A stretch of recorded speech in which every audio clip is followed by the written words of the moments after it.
This is Tricky Stewart, and you're watching We Sound Crazy. I can't compete against what is always just what's happening right now. It's like, I'm still chasing a thing and I want to get what I want. I want to get the quality, and I want to get the hit. We sound crazy.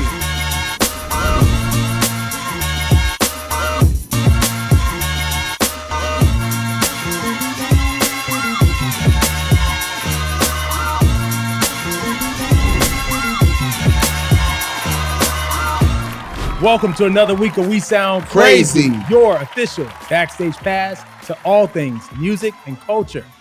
TV, film, music, executive extraordinaire, Phillionaire is here. What's up, y'all? It's Claude Kelly, hit singer-songwriter, and one half of the band Lewis York with this gentleman right here. What up? It's your boy Chuck Harmony, singer-songwriter, producer, and the other half of Lewis York. And we are not alone. Legends only in the building. We is got in the legend. building. Legends only in the For building. For real. When you talk about the architects of modern music, Yes, sir. you're talking about people who don't just follow the sound, they define it. Yep. Our guest today is one of those rare forces. From Rihanna's Umbrella, to Queen Bee's Single Ladies, to Justin Bieber's Baby, and so many more. He's helped create records that didn't just top the charts, they shaped culture and defined eras. A producer, songwriter, and visionary with a legacy that spans generations. His influence is woven into the DNA of pop and R&B as we know it, and he was gracious enough to allow us to film at his beautiful location sessions here in Atlanta, Georgia. This is We Sound Crazy, and this is the legendary Tricky Stewart. Yes, sir. Thank you. You said we lined that up for you? Yeah, that was nice. And it's Yeah, all man. true. It's The true. best part, it's all true. Yeah. All right, Well, so paid for. Tricky doesn't come outside very often. Right. So when he does, you got to make sure it's right. First of all, thank you for taking the time, lending us your beautiful facility. It's incredible, by the way. It's And your team- incredible. the team has been just A+. Just thank you. Yes, bro. Yes. Absolutely. One of my tricky is the bar is high. Like Yeah. it's a class act. Yeah. But I want to keep the accolades rolling because you are getting one of the most prestigious songwriting awards that one can get, and I could not be happier for you. Thank you. As a brother. songwriter and someone who knows the hard work, the hours that you still putting in, and what it takes to get one hit, just one. But we're talking about dozens and more than y'all probably know. Getting inducted into the Songwriters Hall of Fame I'm getting chills just saying it, bro, for you, because it's one of the most prestigious, hard to get into things. And when they announced that you were going to be inducted, immediately I was like, hell yeah. Yeah. Because I know you, but also I know you through your music, and there's no one more deserving. Yeah. Thank you, man. I appreciate it. It was and it is truly, when you really think about it, it's like, it's what I came for. Like, it's the only thing, like all the other stuff, it comes with it. But this is the part, if you're a songwriter, writer, producer, this is what I came for. And I didn't even really, and people, Dallas has told me, Jermaine has told me, they're like, even though right now, they're like, you won't really know. They were like, call me after that night. They were like, call me after the ceremony. He's like, because you're gonna feel different. Like, and they've been trying to describe it to me, but they're just like, it's really, when you dedicate yourself to the craft of songs, it's just like, and then somebody says, you're gonna be honored as one of the people that decided to write songs and be like, yo, your songs Yours. are deserving of like that shit. That shit is different. It's different, bro. I feel you. I understand you. It's my goal. It's our goal. Is like, yo, there's lots of awards that you can get, but this one just feels like truly from peer to peer. Like, we see your lyrics, your melodies, your time. Yeah, shit's crazy. You I ain't got no bro. words for that one. Nah, you deserve it though, bro. I want you to. I'm hoping that you really do soak up the love. I am. Soak it up, bro, because you've put a lot of good out there in the world I through am. music. For real. Yeah. It's different. Yeah. I can't describe it, but it's different. Yeah. Congratulations. Thank you. Congratulations on that, Major. first of all. Major. I mean, I can share that with you because I know you get it. Like, everybody doesn't get it. Like, Yeah. you know, we wouldn't be able to have that conversation on any other podcast, but I know that y'all understand Yes, the sir, magnitude of, Yes. like, you know what I'm saying? Like, the magnitude of the hours, the strikeouts, the all the stuff that Yeah, doesn't go right. Like, Yes. you win less than 1% of the time. Yeah. Yeah. They're just now still trying to figure out how to give songwriters and producers Grammys correctly. That's Yeah. how underserviced and undercelebrated we are for the things that we do behind the scenes that make the superstars that everyone knows and loves. Yeah, crazy. Yeah, So yeah. this is the one. This is the one, man. This is the one. Over them all, or like whether it's, this is the one that says you are the common denominator between these events. Wow. That's a good way to put it, bro. You are the common denominator between all these major international cultural moments. Yeah, crazy. Like you was just saying, music is so full of ups and downs. I want to know, at what point in your journey did you know you were making that historic run to the Songwriters Hall of Fame? I didn't know. Like, you just don't know. Like, you just gotta, it's that one foot in front of the other Yeah, type keep of going. energy. Like, you know what I'm saying? It's like, how do you know how other people have received your work over decades? You know, you've had a moment here and there, but you know, all what sticks out when you're creative is all the time that everybody doubts you. It's not, Yeah.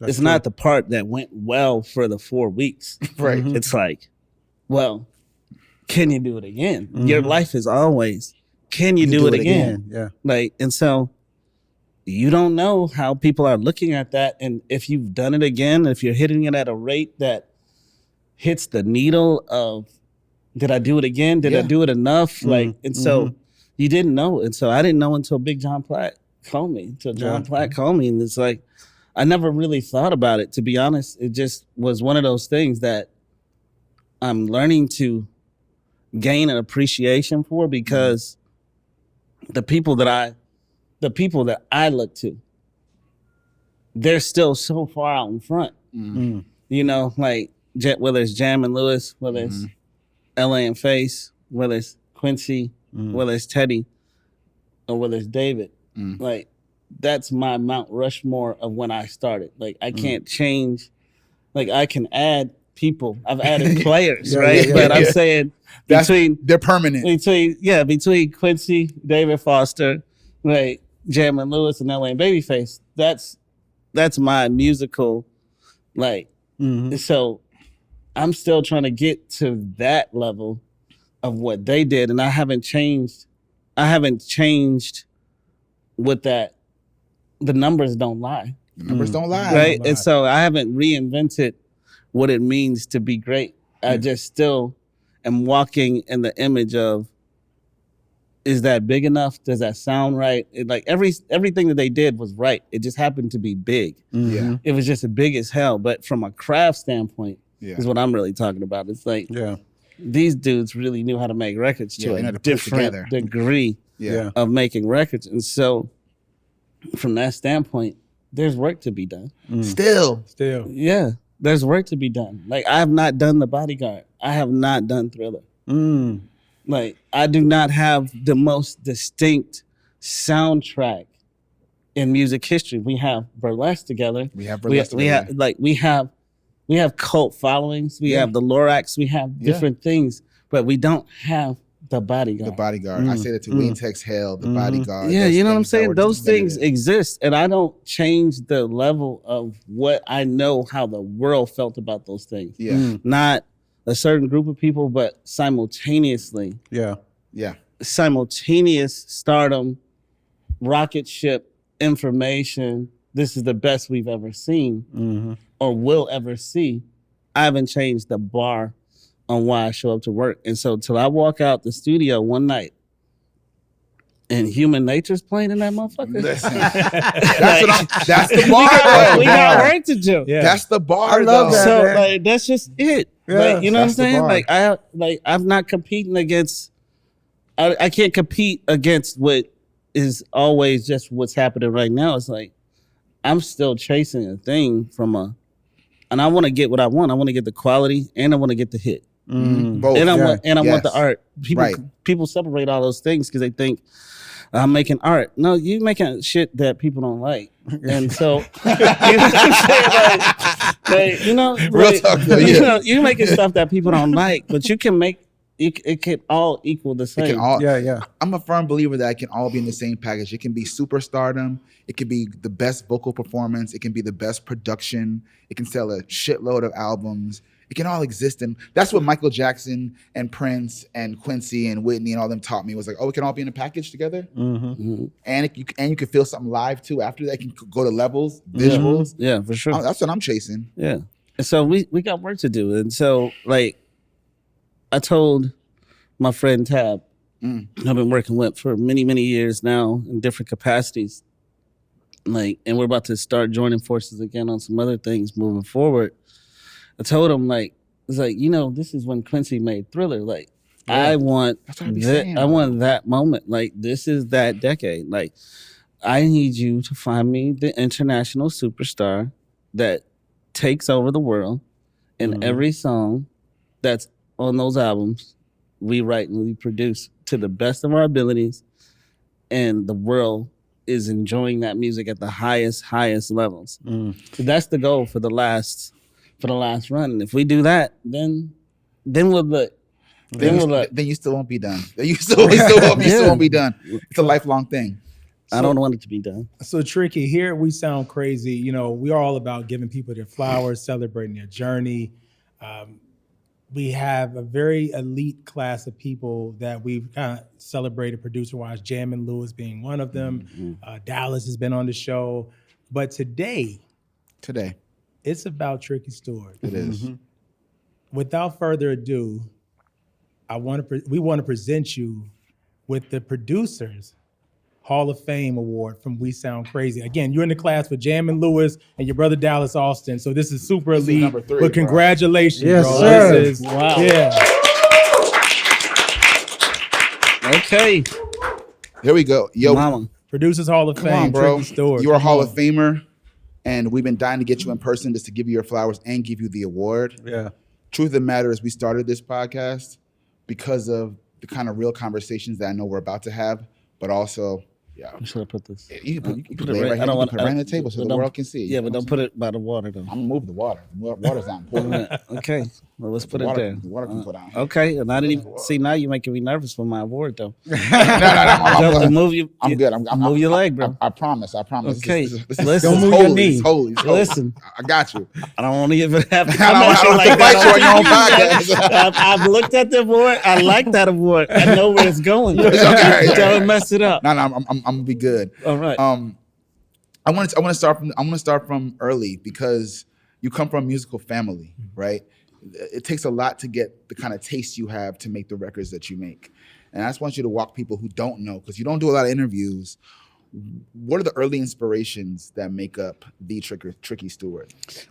The earliest inspirations I would say are all over the place. The number one is church, right? My mom was a choir director. My mother and father both met in choir competition. He was a director. She was a director of youthful choir, of youth choirs, right? And so in Chicago, if y'all know anything about choir battles. Yeah, it's serious. Right? So that's my mom against my dad, right? And so they kind of met in that way. And my mom, super, like, to this day, pianist, plays, but that's the core, right? And so that's just like the basic DNA foundation. That stuff happened before I was here. Yeah. Right? I didn't see that. Not like that. Like I was too young to see that, but that's how they met. That's the DNA. That's the DNA. From that family tree, you have the sisters and the brothers. My grandmother, Gama, had 5 children. There's Kitty Haywood, which is Jason Weaver's mother. Yes, because y'all are cousins. Right. So Jason Weaver is my cousin. Her 2 sisters, Vivian, Cook's mother, Vivian. Oh, crap. Yeah. Right. Yeah. Cook's mother, who has passed on. She's not with us anymore, but Vivian and my mother, Marianne, right? They made up Kitty and the Haywoods, adding Vivian's What? eldest daughter, Cynthia, which is Cook's sister. So this is one sector of the family. Mm. So those records are the Curtis Mayfield records, Aretha Franklin records, like giving him something he could feel, all that, like their backgrounds. They sing a lot of backgrounds on a lot of hit records for Curtis Mayfield and Aretha Franklin. So that's one side. Y'all getting schooled right now. This is crazy. They had their own solo album. Kitty was like a bona fide superstar, Jason's mom. And they got a deal, and the Ohio Players produced their album.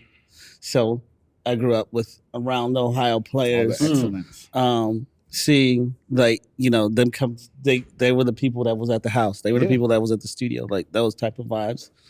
And then my Uncle Butch, which is my dad's brother, was just like an amazing creative. And he ultimately became the executive producer of, you know, the Oprah Winfrey Show. Ultimately, he started a production company called Joy Art in Chicago, which was like the biggest advertising thing, like an advertisement commercial, like jingle house, basically, okay, right? Jingle house, got you. A jingle house. But my whole family came up through that jingle house. So the parents were singing the commercials. He was writing the commercials. Coop ultimately ended up running the jingle house. Laney, my brother, became the number one. So Laney got in there, became like writing all the jingles. I did not know all that. and all that kind of stuff. So we came up through advertisement during the day, making records at night, and praising the Lord On on Sundays, Wow. right? And so I grew up like all the Big Mac, filet of fish, quarter pounder French fries, icy Coke, thick shakes, like all that was written by my family. Like, you know, Wait a minute. you're not That's just crazy. you're flying the friendly skies. Like, you know, all like, you know, Spuds McKenzie, McDonald's, like all those, like Coke is it. Like, so that's what I grew up like doing, all that stuff. Like, and so Jason and my Laney was the first person that went into records. Jason went into acting. There's my cousin Sean Sepp Hall as well, who like I started my production life with Tricky and Sepp. Yeah. Right. And so that's Sean Sepp Hall. And so we have our career together early in the early days. We ended up splitting, but even with that, he went on, and like his records were things like all the 3LW hits. So when people are like, who's that guy that's suing Taylor Swift for, like, my cousin wrote that song, like, and you know, Yo. it's so it's like, you know, It's deep. And it's one of those things where it's just like it took me a long time to realize that being in this industry, one of the greatest things that ever happened to me is that I never needed to be in the industry. My family was in the industry. Your family is the industry. So I never had to go outside of my family to be in the industry. But I didn't realize that advantage until I started trying to do things that were outside the industry, when I thought I had money, when I thought I had business know-how. And you go outside and you can be, man, I don't have any protection. But any of the protections that I'm used to having. And you're like, are you as smart as you think you are?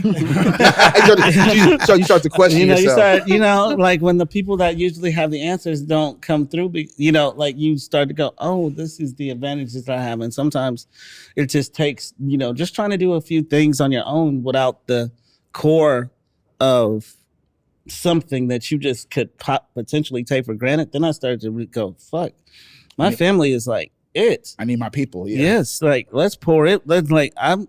I'm pouring in, like this is it. Because a big part of the movement has been the family. To know you guys, to know that the brothers, everyone's involved. We never thought about it though. We've always just had to downplay it. You think on purpose?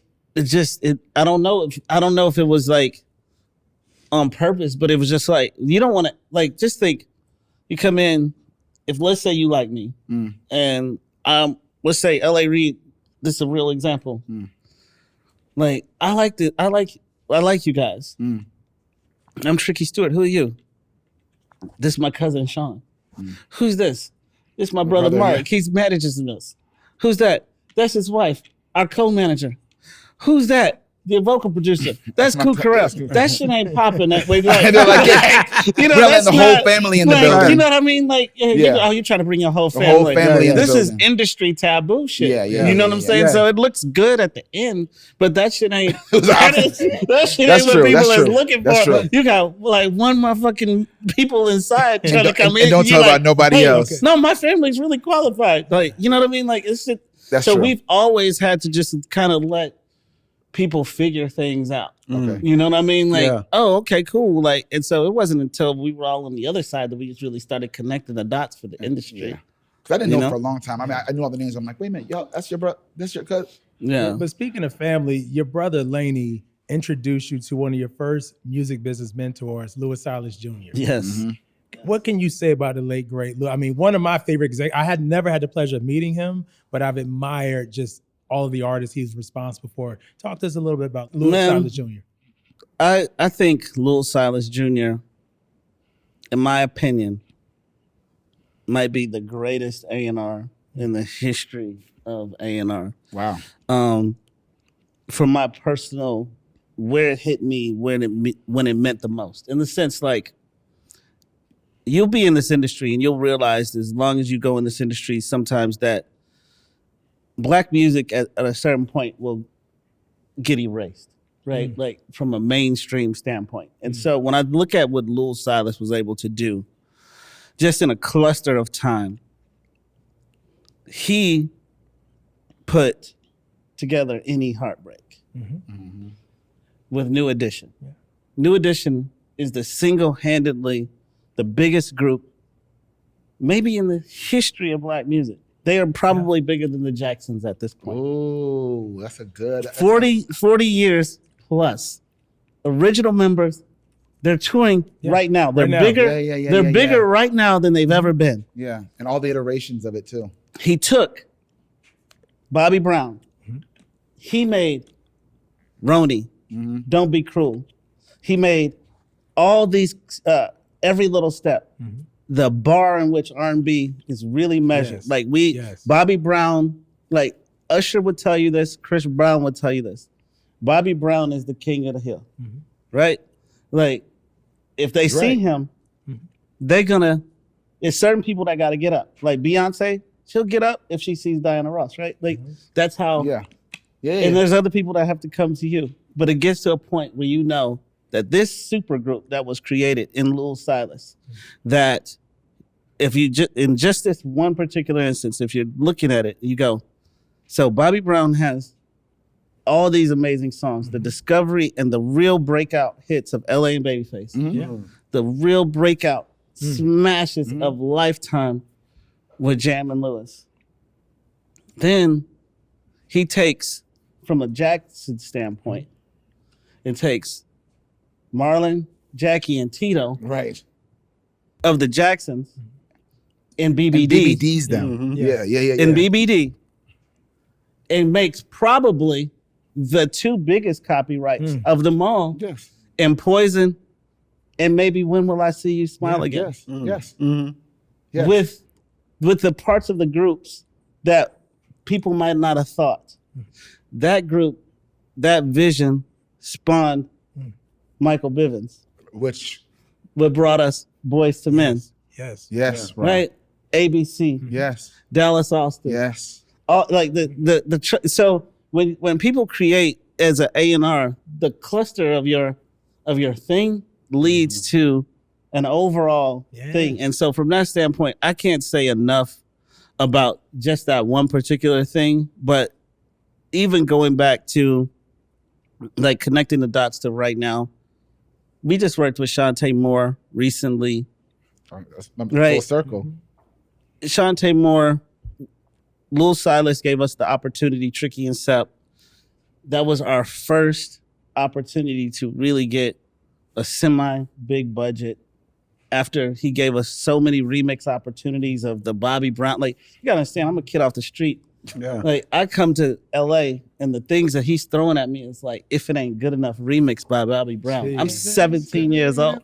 In high school. Come on. That's Yeah. crazy. Like, That's wild. Okay. and so it's like, so then he gives us an opportunity to work with. Now he's got his own label because he's gotten so big. And Shantae Moore.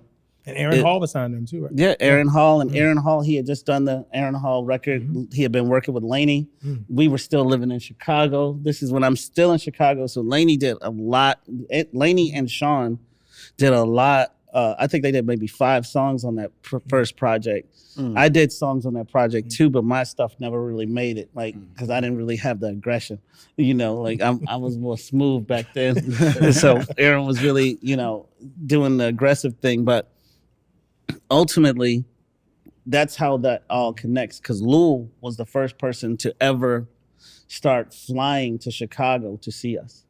Like Lul was that guy. Like he was flying to Chicago to see. You gotta understand, at this time, Lainey's 8 years older than me, so he's flying to see Lainey, and Lainey's 22, and he's flying to see this guy, like putting him in the studio with his biggest artists, flying those artists to Chicago, believing in the vision that the 22-year-old kid has with all his little cousins signed, like me, Sep, Kook, you know what I'm saying? Like, and so from a visionary standpoint, for you to be doing that, but at the same time, on the flip side, when you return home to Los Angeles, you're making Don't Be Cruel.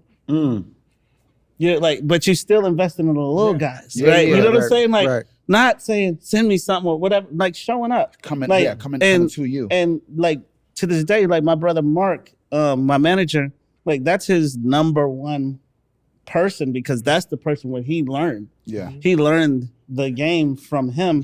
But when Mark used to drive him to and from the studio, and that's all he wanted to do. Like, I want to drive him. I want to talk to him. I want to pick his brain. And so to this day, I would say, for philosophically, the overarching thing of this is Lil Silas over our particular music thing, because it's folded into L.A. Reid as the topical side of it, because that's where the real fruit came from.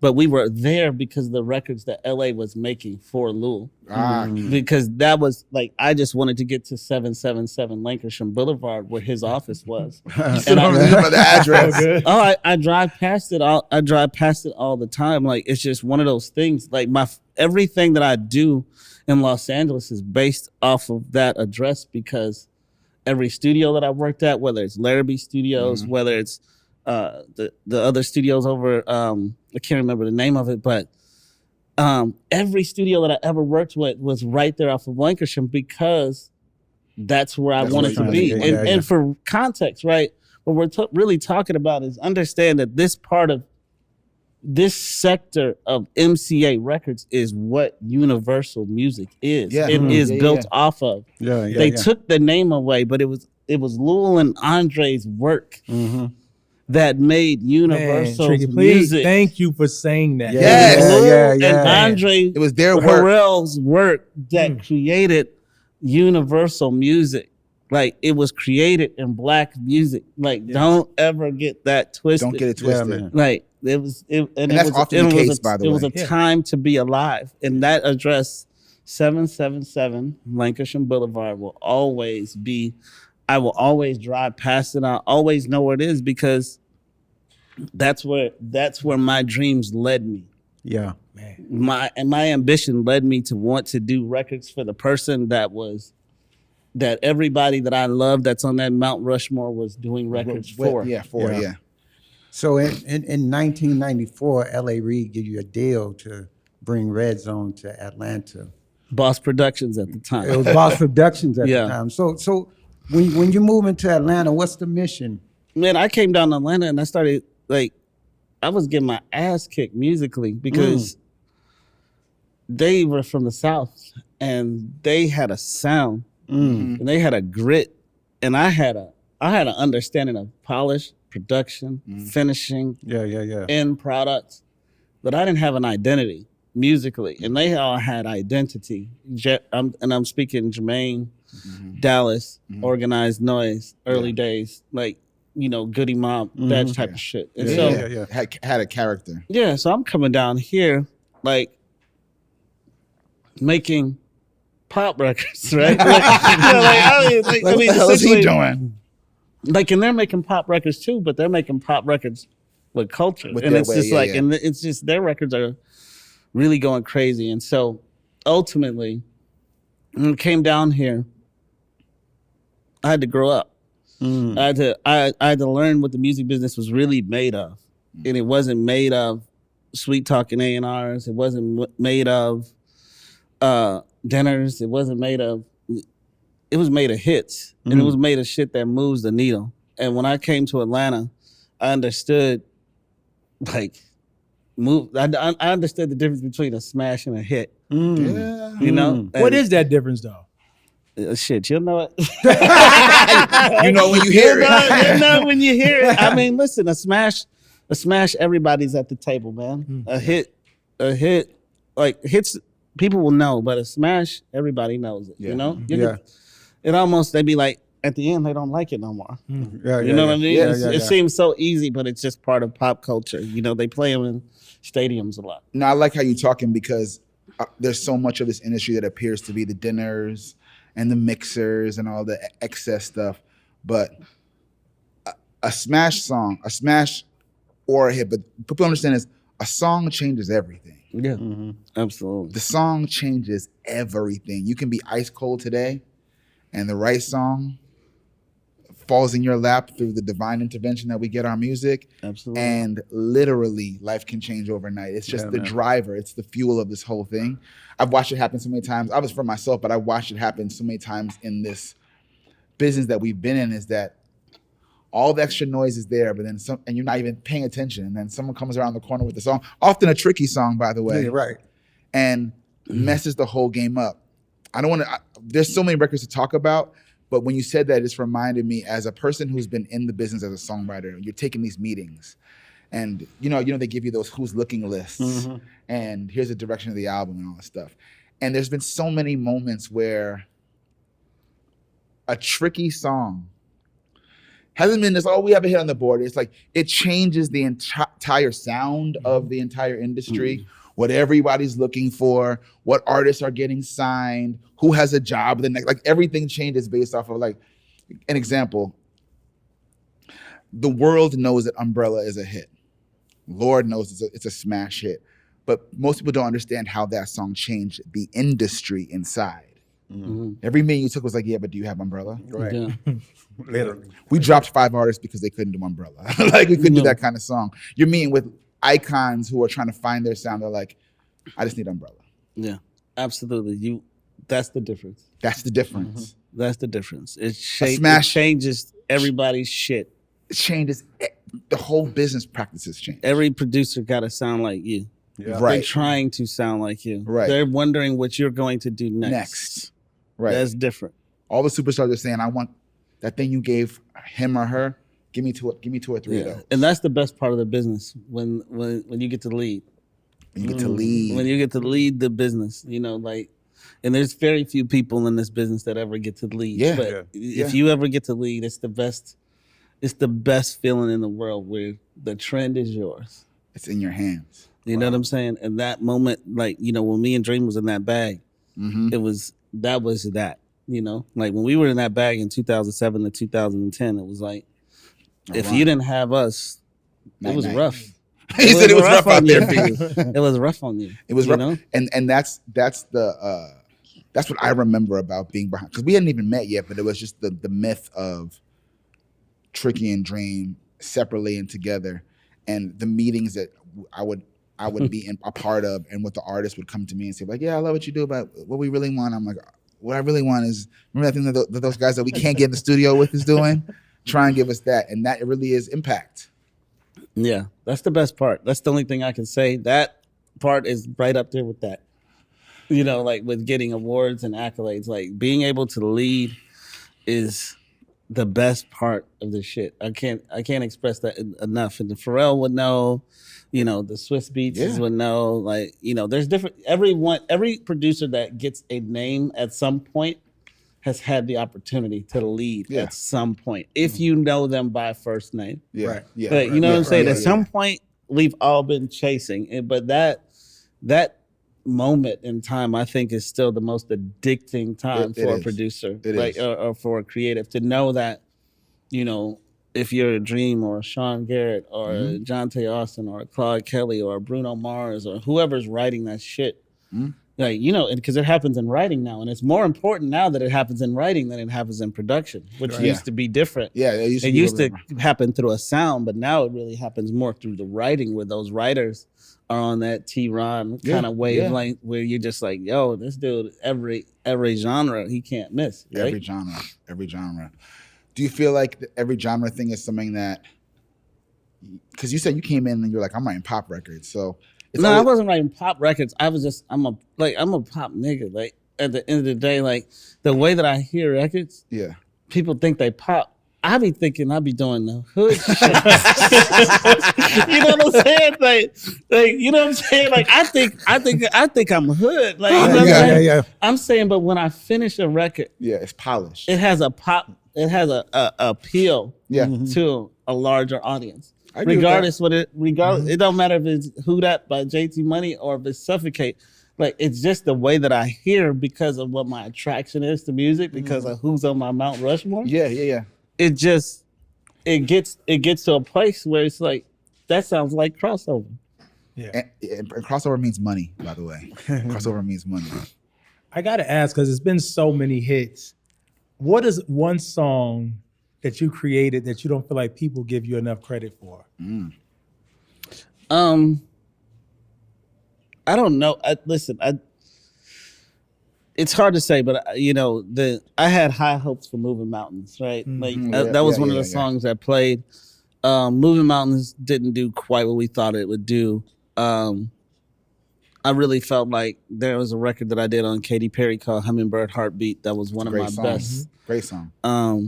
And so, here's the thing. You get some of them you don't get, and some that you didn't see coming. Yeah. Yeah.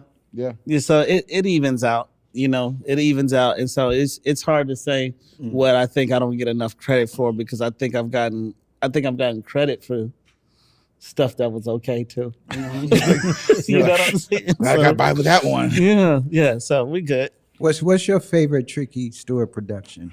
Oh my God. No pressure. I'm gonna say there's three, and there's three different reasons. It's a lot. I can't lie. It's a lot. I like my shit. I ain't gonna lie. As you should, bro. I like my shit. I'm not gonna lie. But I would have to say, for what it meant, I'm gonna have to say Umbrella. For what it meant, for how he expressed what it did, and what that feels like when your phone is ringing like that. Yeah. I'm gonna say creatively, for me, there's two that I always view in my head as a pairing, which is Fancy and Novocaine. Okay. Because I think they're just like, that's as close as I get to art. Okay. You know what I mean? Like, that's like, I don't like art and music. Like, I think, that's a whole nother conversation. Just like Wait, music. what you don't like art and music? I mean, I don't like when people talk about art in music, because I feel like it's just like, of course it's art, but I feel like people always start saying that after it's not going good. Yeah. Okay. Like, that's when they listen to my art. Now, before we was listening to your really good hits, and we were jamming. Now you want to call it art? Now this album is not hitting quite how it's supposed to hit. You and now I have yourself. to enjoy your art because I can't dance to your new shit. You made a new album with no drums, and that was art. Yeah, cool. right. Yeah, and so I'm just careful with that word. I feel you. But those are three that come to mind. I think from a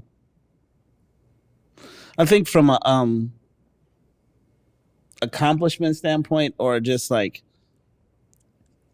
being in the right place at the right time. Like, I really like the work that I did on Teenage Dream. Like I really like Circle the Drain. Yep. I really love Hummingbird Heartbeat. Who am I living for? I love the message of who I'm living for lyrically. Like I don't really get like into that like type of shit through music, and I don't know how much like people really listen to Who I'm Living For, that record, but it's some shit in there. And I also love the song we did on there, Pearl. Like I wasn't able to produce Pearl because I was in a exclusive deal with Universal at the time, so I could only do a certain amount of production on the Katie album. Yeah, and so even though I wrote more songs, because Esther, between me and Esther, we had 8 or 9 songs on there. You know, and so it was like a really great album to be part of, but I wasn't able to get one of the drivers of the singles, but I always felt like it's hard to say you should have had a single when every record went number one. Every record went number one. I honestly feel like on that particular album, because there was only a couple producers on it, between myself and Luke and Stargate and some others, like I just felt like honestly whoever got the release was gonna get all the number ones. Gotcha. Because I felt like it was just like the album was stacked like that. It's pop perfection, that album. Teenage Dream is pop perfection. And the closest we've gotten to it in a long time. Everyone has their singles and their moments, but it's really a perfect body of work. Regardless of the singles or not, it's just that was just a moment, that Katy Perry moment of just what it meant to be American and the sound of it. Y'all killed that. Thank you, bro. That's one of my favorites. So here We Sound Crazy. We have a word association game. For this episode, we're going to call it First Note with Tricky Stewart. All right. Okay. So we're going to throw a few names at you, and you tell us basically the first word or phrase that comes to mind about this individual. I'll kick it off. Rihanna. Enough said. Mariah Carey. Shit, I can't do the whistle note, but I would do the whistle. But the first note? No, just the first thought that comes to mind. The first thing that comes to mind when you think of Mariah Carey. Oh, the first thing that comes to mind with Mariah Carey is just how prolific. I would say prolific. Like she's the baddest motherfucker I've ever sat with. You know what I mean? As a songwriter, you're talking about? Yeah, and producer. Yeah. She knows what's going on. The Dream. Oh, he's a genius. Like that's the Dream is like we've been rocking, and you just be like, bro, he's an alien. He's an alien. He's an alien at this point. Like, you know what I mean? Yeah. Katy Perry. Katy Perry. I love Katy Perry. Katy Perry's is fun. I ran into her at the Grammys. We had a great time, and just that's always love and fun with her. Money Long. My baby. Yeah. I love Money Long. She's so real. She's real. She's so real. Like she's just amazing to be working with. She's another prolific like genius mind. Like just really blessed to work with her. Yeah. Christina Aguilera. Our girl. Lit. Well said. Lit. JT Money. Oh, that's the B.I.'s-a. That's my boy.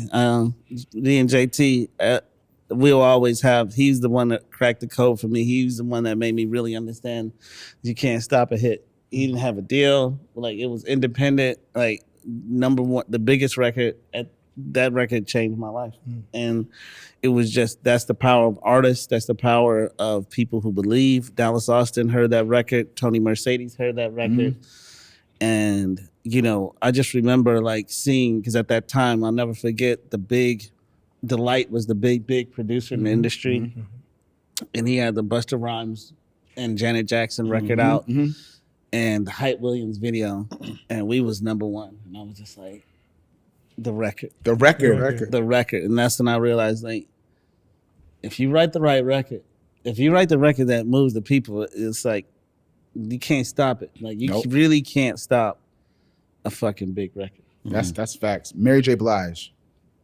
Mary J. Blige. The first thing I think about is just Growing Pains. Like, it was just one of the finer times of my life, making that album with her and Chris Hicks and Dream and Dave Pensado and Jason Joshua and Kook. It was just it was probably the album that I think that we made in hindsight that was the most peaceful with major success attached to it. Like some of these stories, there's a lot of stuff behind the records, but that project felt like we made it and we delivered at the same time, and so it felt good to have that type of win with Jimmy Iovine because the replacement, like the Growing Pains album, was the replacement in the overall story of it. It was the replacement of Umbrella because she couldn't have it, and so we had to do the album. So Just Fine in that album, no pressure. Yeah, and we sold 680,000 in the first week, and we won the Grammy for Best Contemporary Album. And so, so those types of moments, living up to those moments, where you make these people happy on this side and made those people happy on this side. Yeah, you didn't get what you wanted, but at the same time, we were able to navigate to a really great debut. From that standpoint, her touring was on point. You go to a Mary J. Blige show to this day, it's gonna be either last, second to last. It's still part of the show. Just Fine. Fine is an anthem. It's crazy. And so that one felt great. Frank Ocean. Man, Frank, genius, difficult, genius. Difficult. How so? Just I would say Frank was difficult, like in the sense that he just doesn't communicate that well. Okay. And how he communicates sometimes makes him not come off in the best light. I don't know if it's intentional or if it's not, but I think at the core, the Frank that I know is a really dope person. Like he's a really dope person, but I know he just can leave things in a blaze of glory sometimes, Okay. And I don't know if that's his intention, but it's maybe the way that he protects himself or something like that. But I would say difficult. It's difficult. You know what I mean? B2K.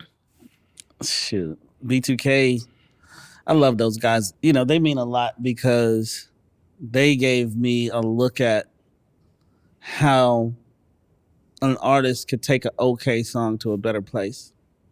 They were better than the music that I gave them, but at the same time, we still had success. That's big of you to say. Yeah. I mean, their videos and everything was amazing, but, it wasn't until they got to R. Kelly with the Bump, Bump, Bump record that the shit really hit home. Yeah. Like, I mean, this is like, I'm just old enough to be like, we all got the plaque. You have the plaque, but if you understand the difference between a hit and a smash, you'll understand the difference between Bump, Bump, Bump. Yeah. And right? Like, and so, like, I wish that was a group that I wish I could have performed at the level that Jam and Lewis performed for New Edition. But that's just a missed opportunity. You know what I'm saying? So from that standpoint, when people be like, you're a legend, I'll be like, well, listen, the legend is about doing legendary things when the opportunity presents itself. And I have those opportunities and I've met some of those opportunities, but if you know the opportunities that you had, you also know the hands that you misplayed, where you came up short, where you thought you had the record that you didn't really have. You bet on the wrong song. Yeah. It's all that. It's a lot of those. Yeah. In between. We count the wins. We don't count the losses, but it's losses. The losses are lessons. The losses are lessons for sure. Justin Bieber. Confusing. He's confusing. I mean, super talented though. Like he's super talented. That's the part I like to focus on. But I don't know. It's been a long time. Yeah, it's been too long for me to have a fair modern opinion. Yeah, but calm down. Just calm down, young buck. Yeah. Jennifer Lopez. A winner. Like I just think she's a winner. Like she's awesome. Like Jennifer will teach you how to be relentless. You know, she's relentless about winning. You know, I don't know how to explain it, but whatever Jennifer needs to do in order to make you believe, she'll figure out how to get you involved. I remember when she was writing her book, and she invited me and Dream to come over to her house, and she read us the whole fucking book, just to get two people to like. She read the shit from the beginning to the end, damn near, and we sitting there like, but it was really just like, that's how far, and how much she wants to connect. Yeah, that's how committed she is. Yeah, right. You know what I'm saying? Like, she's not skipping anybody. Like, she's not skipping any opportunity to leave a lasting impression on someone that she thinks at some point might say yes to something she might have. Wow. Which is crazy. Yeah, she's a beast. She's relentless. Beyonce's a beast. She's just the best. Like, you know, she's just built different. There's no one like her. No one's work ethic is like that at all. And I haven't seen half of it, but what I have seen was shit that I had never seen. Right. And so I had never seen, I still haven't seen, and that's in a studio environment. I can't even imagine what that's like on all the shows that people enjoy around the world. Yeah. I can't even imagine what she's putting herself through for that, but what she's willing to put herself through for the performance of a song. Now, when you say what she's willing to put herself through, for those at home that don't understand the process, explain what you mean by how rigorous that is, because I think she makes it look so good and so easy that it's hard to understand the hard work. I mean, she would work to herself. She just works different. You can work 48 hours straight, and on the 38th hour decide she's about to sing 6 more songs and sing them. And sing them. Yeah. Like, you know what I'm saying? Just different. Yeah, that's different. I've seen some things. You work with so many artists, and you still, I mean, of all genres, of all levels of success, and you still hold her as the hardest worker by far. It's not work. It is work. It looks like work, but it's just, she's built different. It's not, she's singing. She loves to sing. Yeah. She loves doing what she's doing. Like, yeah. It's not a grind. Or I didn't feel like, I haven't been around that situation up close and personally in a minute, but it just felt like somebody had really loved something. Like, really loves it. Like, you know what I'm saying? Yeah. There's no element of like grind or hustle. It's a matter of what needs to be done, what she's chasing in her mind from a visionary standpoint or something. Just it felt like it's a calling. It's amazing to watch, and that's not to take anything away from any other artist, because I've seen some other artists work really hard. Sierra is a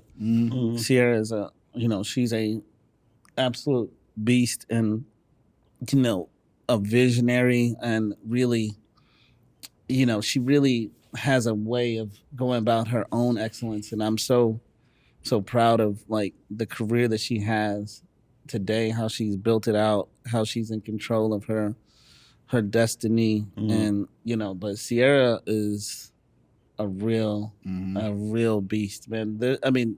Listen, I've had the opportunity to see the best women in the business up close and personal, and it's like they are so good. Yeah, they're so good. There's levels to this. I would say there's levels to this. It's just like, you'd be surprised. Yeah, at how hard working these people are. Like, and just how much they love what they do. Let's throw a few more names in first note. I got L.A. Reid. What's the first word or phrase that comes to mind for L.A.? Shit, man. You gonna see, you trying to. L.A. is the guy, man. Like, I don't even know how to explain it. It's just, it's too big to explain. But I would say at this point, LA's like, he's not even just a friend. He's like, that LA's almost like a brother in some ways. And then in another place, he's like a father. And so it's just like, he's my guy. Like, Yeah. you know what I'm saying? Like, you know, I wouldn't be here. Like, that's the truth. Yeah. Like, everything that's in my career that's happened comes from LA. It doesn't, I've never really wanted to work for anybody else. Wow. Right? Like everything, every project that I have on my discography has to do with something that I did for LA that the world loved because he gave me the opportunity, and then you came around for 2 seconds. Right? And so even the stuff that you like, you know, it's like I did Rihanna. Like you do single ladies, and you do single ladies because you're close. Like like at that time, Yeah. Rock Nation is still at Def Jam. Yeah, it's LA Radio. Right? And so LA is the chairman. Yeah. But it's not like I work for Rock Nation. Yeah. Like I work because there was a proximity Yeah. to the thing. So when that proximity wasn't there, then it wasn't there, and I don't chase it. You know what I'm saying? And so from that standpoint, if you look at any situation, it's like, oh, he's got a big pop star. Well, who's the pop star? It's Justin Bieber.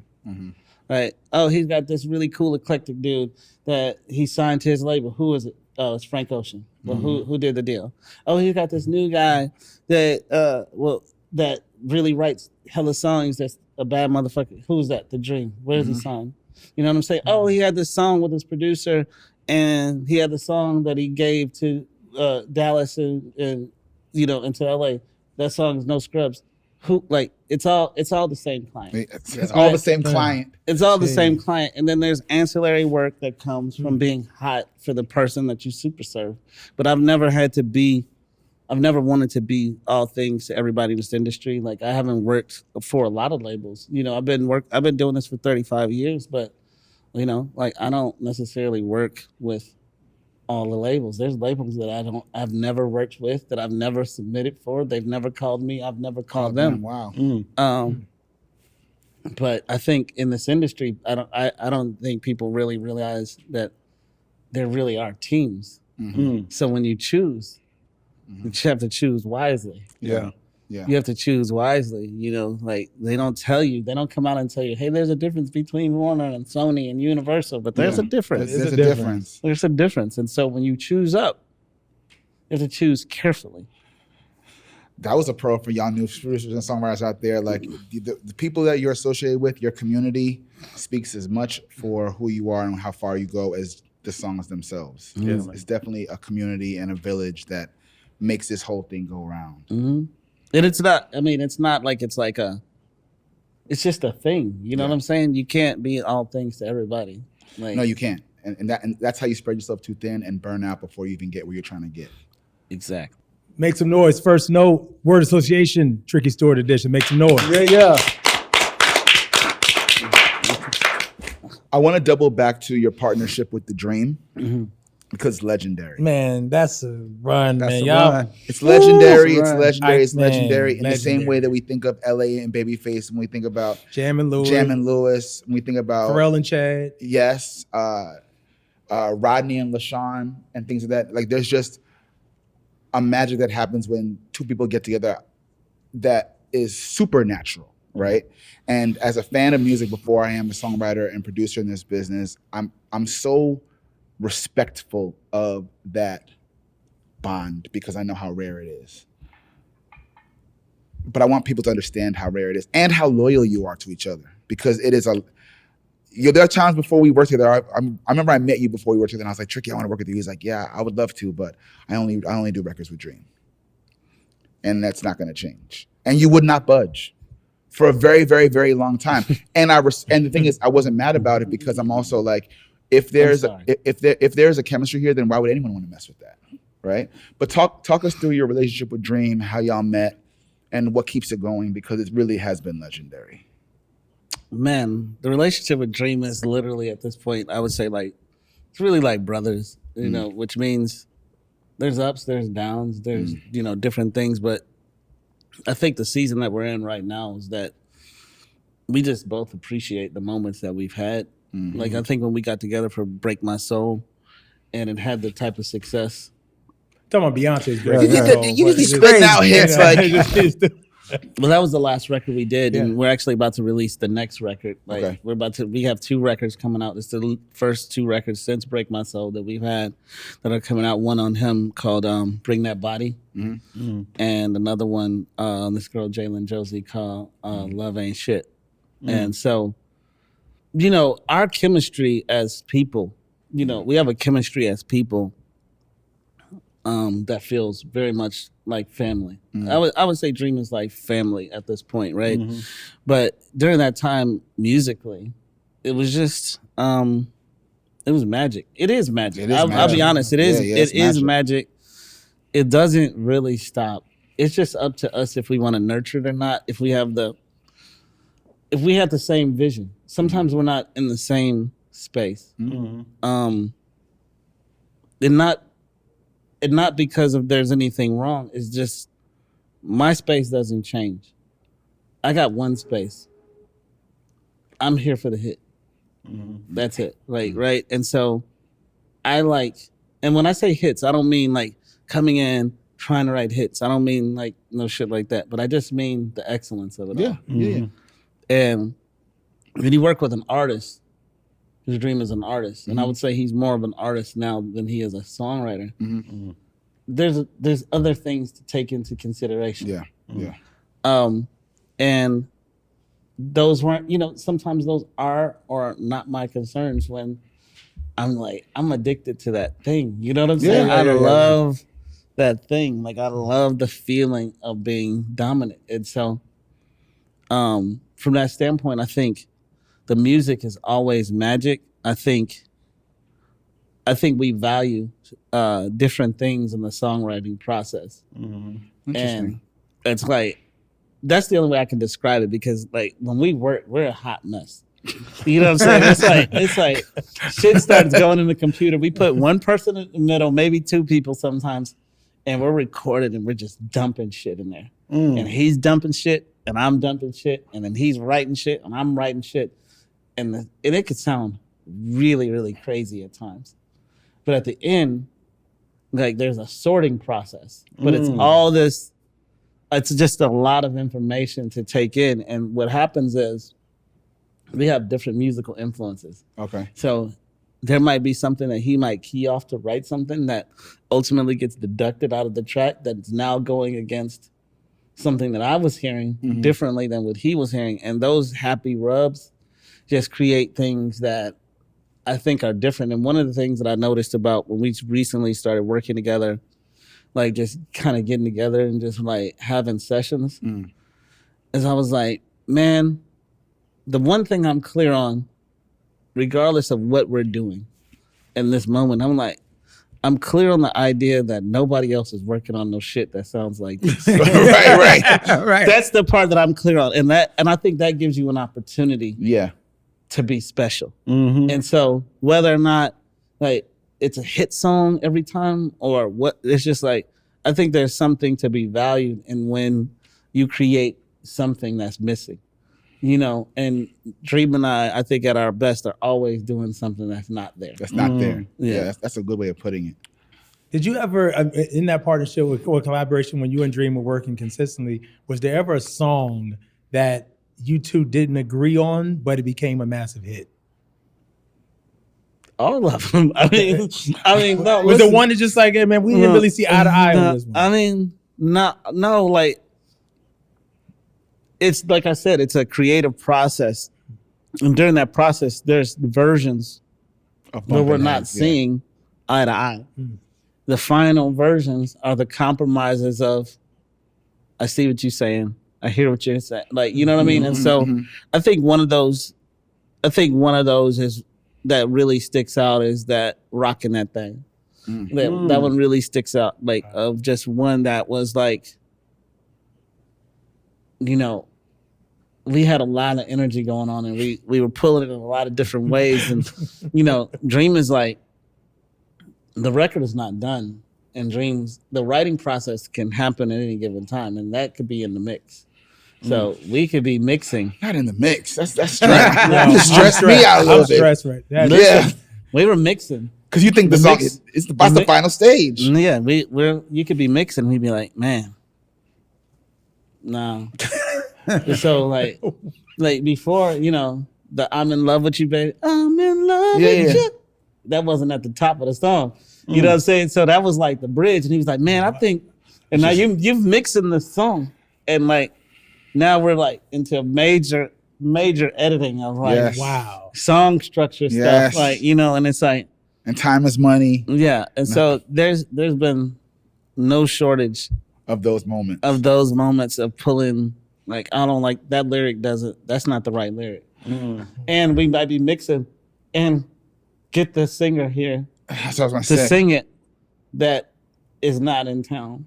Is that important to what he understands and what he values in that process that has made me a shit ton of money. And so I don't fight it. Like, you know, you can make enough money being wrong, but you don't need to be right. You know what I'm saying? There's levels to songwriting. What do you think Dream gets right that other songwriters get wrong, in your opinion?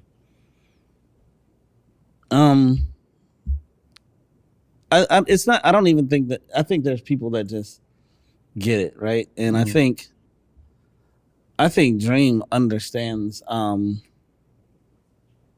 I just think lyrically, he just different. Just different. He just different. Yeah. You know, I mean, if you just look at the titles of his songs, yes, yes. If you just look at like, and when I every time I walk into a room with Dream, and if it's at a point where we're doing the whiteboarding process, and you just put up what is he working on.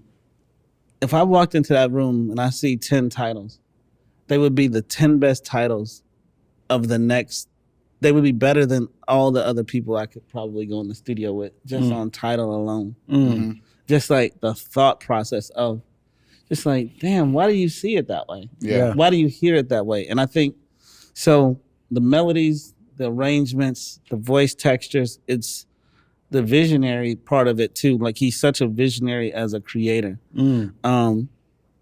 Like when he produces and starts things, like the vision of how he may see something is so different than other people as well. And so you put all those things together, this just makes it very unique. And but I think the lyrical thing just kind of the wordplay just puts it in a different, like girls run the world, love on top, fancy, like you know what I mean, umbrella, you know. It just goes on and on. Holy Grail. Yeah, like, it's just like when you look at the titles. Yeah. You're just like, what the fuck? I haven't spent a lot of time with him because often songwriters end up kind of in your own little bubbles of orbits, right? The good ones, the great ones. The great ones do. And so I haven't had the opportunity to tell him this, and I'm sure I will at some point. I hope that I will. But the Dream to me, and I am a picky, elitist asshole of a musician, so I don't say this lightly. Yes, the Dream is one of the most prolific American, worldwide, but Black American songwriters ever. Ever. And that list is very, very small. I'm talking about Smokey Robinson, R. Kelly, people that like are not just good at the craft, but like you said, introducing new phrases into the pop culture, new ways of exploring how rhythm work. I woke up like this. That's what I'm saying. Like things that now the world is saying, put a ring on it, umbrella, all that kind of stuff that is not just, oh, it's a good song. Because you can write a clever song. A good songwriter can write a clever song almost to a pattern, right? But then beyond that, just the ability to be that prolific is rarefied air. And all the songwriters, we all know it. Like, so I'm saying this as on behalf of the songwriting community, he is goated. And then when y'all come together, bro, like crazy. It's just unfair. It's unfair and highly respected. So I can't wait to hear what happens next with you guys. I want to talk about our burlesque run. Yes. For a second, because this was quite the experience. What people don't really know about this experience is that how me and Tricky ended up getting together for Christina Aguilera, was actually kind of by accident. I don't even know if we ever talked about this. Me and Luke went in with Christina for her album. and they had the fight of all fights. I'm talking about screaming, slam doors, I'm never gonna work with you ever again. And for the most part, they both meant it, right? But I was kind of like the middleman. Like I was vocal producing and writing with her, and she's like, but I like him. I want to work with him again. And I'm like, shit, how am I do this without pissing off Luke, whatever. So I'm just biding my time, we're communicating. And then I don't know if the label called or the movie called, but and I had been wanting to work with you. And so it was basically Christina was like, however y'all, it was like, I'm working with Tricky, but I want Claude. And that was the power move that got me finally in the studio with this guy.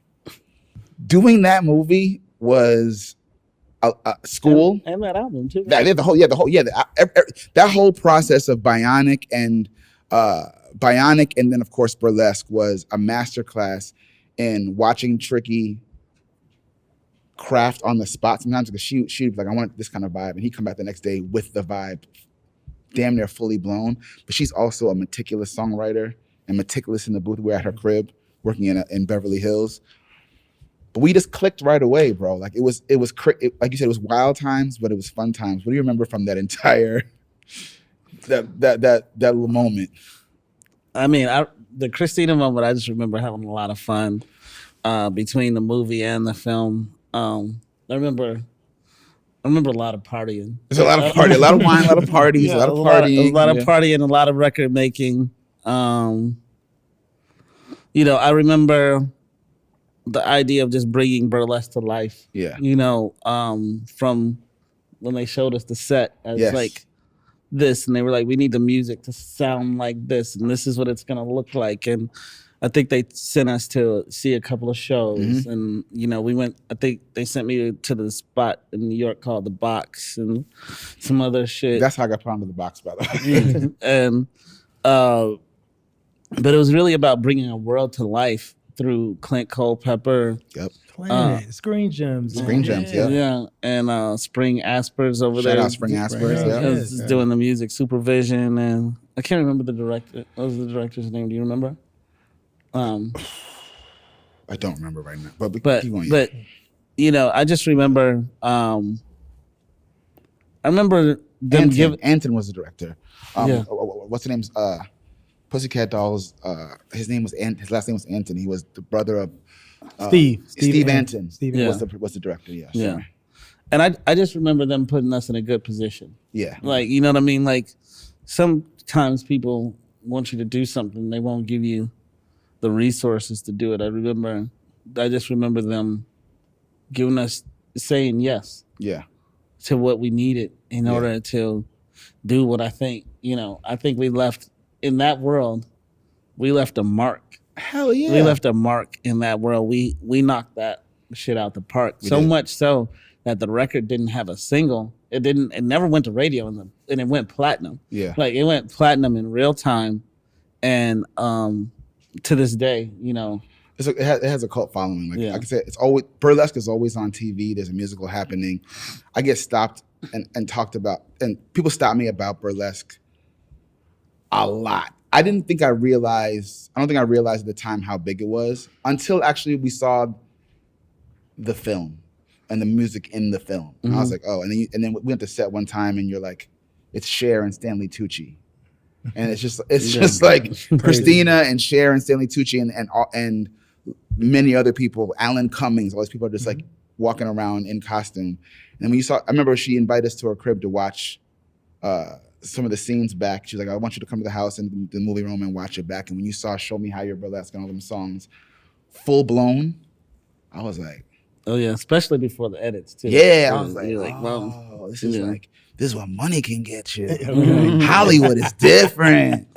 yeah. But it was a blast to work with you and a blast to learn from you as well, because you were so meticulous about every horn, everything that was going on in those records. It was a masterclass. Thank you, brother. No, I love doing that kind of stuff. At least one time. I'm glad that I did it with you,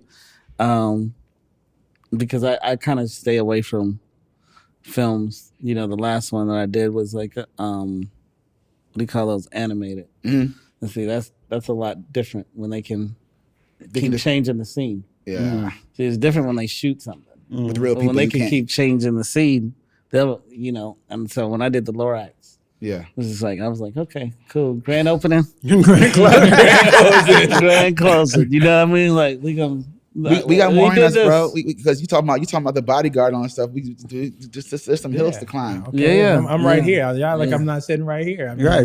TV and film. Come on, this my Let's world. go. Like, Let's go. Hey, but listen, it can, we can do those things a little bit better if the control and the vision is the same. That's how you can get to the waiting exhales and the boomerang soundtracks. I'm interested Me too. in that. Like, I did Think Like a Man soundtrack, both the 1 and 2. And so, like, doing that with John Legend and all that. I love, the Tonight record was like a big moment in that record. yeah. And so it's like, I love doing that kind of stuff, but I think I like doing it to a film more than animation. Yeah. He said, no more cartoon characters. Get out of here. So Tricky, I got to say, when people think about songwriters and producers, right, just in the best in history, the greatest to ever do it, what do you want your name to represent? I think it goes back to the Hall of Fame question, right? Like, being inducted. It's like, you don't live forever, but the songs do. And so, as long as the song lives forever, then you live forever, right? Like, and so, I don't know that it's about people remembering me, like, in some sort of weird way. I think you reach people where you reach them, and I think what people see at the age that they are is what they remember. And there's people that we will, like, have memories with that will always regard a certain musical time and period in a certain type of way. If you go up another decade, it'll be less. Yeah. You go up another decade, it'll be far less. But if there are songs that continue to play, like, if you're able to have a Frankie Beverly of Maze, like, if you're able to have, if you're able to have a How Will I Know, if you're able to have a song that sparks a question, then the song can lead back to, something further. But, it's like, I think the body of work, if somebody hears something that lasts forever, then they would go and they're a music enthusiast and they go back and go, who's this? I just want to have enough there so that they can be like, this guy was, this guy was legit. And if they can say this guy is legit, like, he was legit at what he does, like, I think that's it. But if I can get a couple of songs to last forever, like Lionel Richie. Like Lionel Richie. Yeah. What advice would you give to a young creator that wants to be the next Tricky Stewart? The advice that I would give would probably be that what it looks like to be, what you think it looks like to be me, you need to have today's skills. It's not based on what I did yesteryear. Right? You have to. I was reactive to the game in real time. Like, I didn't get stuck on this is how the game was and this is how it should be. I think you need to be fluid. In order to be like me, you need to be fluid. Musically, ego wise, temperament wise, you need to be emotionally intelligent to handle all the things that will not go your way, because once you start jumping out the window, you can never jump back in. Life is long. Don't play it short. And people will fall up, not down. Wow. Okay. Wow. If they're for real. Yeah, if they're for real. If they're for real, even if you don't like them when you're 19 years old, if they're for real, you will still be dealing with that person when you're 36. So you're going to have to be careful what you say. Yeah. That's Even, wisdom. That's wisdom. That's wisdom. If they're for real, they're going to be here. They're going to be here. And it's a lot of people still here that I don't like. But I didn't say nothing to let them know that I don't like them. Right. So you're welcome at sessions anytime. I never picked up the phone and called you and said, you know what I'm saying? Yeah. Like, you know what? You good. It's just, you're not my cup of tea, but yeah, I don't need to make anything other than what it is. And so I would say the music fluidity and just the personality fluidity of just not making everything a big deal, not dying on the sword all the time. I've seen so many people jump out of the window on some ego shit. And then the next thing you know, that person on top, but you know, now what you gonna say? Yeah. They remember what you said. Oh, So now never now get that you check. cut off a whole Yeah. sector of people. Yeah. Because as soon as and it's not even intentional, but people don't forget how you make them feel. They say that all the time. So if you make somebody feel a certain type of way, whether it's valid or not, they're gonna spread how they feel when the opportunity is given. That's why people they ask for references when you have a job. How you feel about them. I mean, I know you don't work with them. How you feel about How you feel about them, though. That's good. That's good too. That's good. So many gems dropped in this episode. So much history. Yes, sir. So much history, but there's so much more in the future that I know I can't wait to just hear what's next. Me too. For real. Me too, bro. And we're going to create a playlist on the We Sound Crazy page for all of the music because there's so much music. Yeah. So much. We talking about 35 years of greatness. Yeah. Remixes, originals. Not all 35 genres. years. Not 35? 35 years of making music, not 35 years. Well, of close to it. But over 3 decades. Over 3 decades Over of- 3 of- decades yeah. of greatness. And we're honored. Thank you, Tricky. This Yes, has been thank you, bro. No, thank you guys. It's been fun. You know, Yeah. it's always great to talk to people who, you know, that feels like a conversation. Yeah, Like, yeah. This is just a conversation. Obviously, it's elevated, but you're talking about things that only few people know, right? understand, And so I appreciate the platform for you guys having a platform for the creatives to talk Absolutely. candidly to the people that value what we do, because I think a lot of times we're just undervalued, right? And so this part of what we do is invaluable, I think, and it's just without context, people will just keep picking the leaves off of our tree. Oh, I hope so. I hope so. man. 'Cause this is what I wish I had when I was. I'm almost like, what would a young Claude want to see? Yep. What questions would I need answered, and where would I go look for them? I hope they find them at We Sound Crazy. I hope they find them in this conversation. Yeah. They will. They will. And shout out to Mark Stewart, your brother. Like he's Yup. one of my favorite people. We have some really because I love hearing the stories of just the journey. I'm one of those people. So we will like literally our conversations arguably could be a podcast. Like just because I'm just a sponge and he's just worked with so many great people. But shout out to Mark Stewart. You know? Absolutely. Yeah. Sure. And Judy. And Judy. Yes. 'cause Yes. they're like, Yes. Yes. He's like this. it's Two like peas in this. the pot right Yeah. here. No, they got it. They're the truth. Make sure you follow us on all platforms at We Sound Crazy and WeSoundCrazy.com. Click and subscribe below. This is good. It's from Master Songwriters, Songwriter Hall of Famer. Yes, sir. Yes. Right here, dropping the gems. Come back again. Oh, but can we come back again? Is the question. Yes, you're always welcome here. This is what the space is for. Okay. You know, I appreciate you guys being here. We wanted a place for us, you know, a place where we could come and not have to compromise and it just be A1. And so it's to have a law of attraction that brings in the right thing, and you guys are that attraction, so we appreciate you being here. Boom. Wow. The legend, Tricky Stewart. Make some noise. Yes, sir. Wow. Woo! Great conversation. Till next week where We Sound Crazy. We out of here, y'all. Peace. Peace. Bro, Bro, that was iconic. No, That's crazy. We sound crazy.